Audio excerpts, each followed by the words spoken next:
I came to Canada at about age 10. Growing up as a teenager in Canada, everything's new.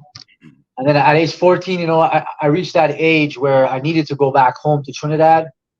And when I went back home to Trinidad at age 14, I was living with my dad on the farm, and I said, I want to ride, right? First, I went to try to be a vet, for dogs and animals, So after riding horses, I said, wake up in the morning at about 4:30, feed the dogs, feed the horses, then go to the jockey school, work in the jockey school till about 1, then go to vet school after. And after doing all that, I just decided, I want to be a jockey. So, my mind's all swell up. I want to be a jockey. That kind of young mentality.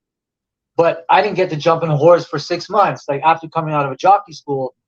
And that's something I'm grateful for, is being taught from the old school, Jake Nemeth, people like that, about real horse, like how I know horses, And then I went to the States. I went to the United States from like 18 to about 21 at that time, and riding for different trainers. My first job there was with Christophe Clement.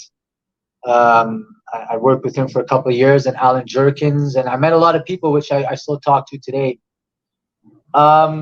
After that, I came back to Canada, and I tried to ride. I did ride, but I had a weight problem. I wasn't back then. They didn't really have anything for like on the internet to like really study how to diet, like how I study how to diet right now, right? So I mean, I don't want to say how I was taught, but the way I learned how to diet back then was not the right way,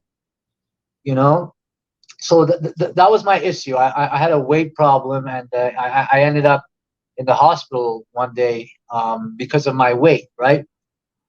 And I said, I got to give it a break, for my family, for my body, things like that. So I just went on a journey. I just picked up my bag, and I went across the board to the States, and I just went on a journey, and I got into music heavily with music.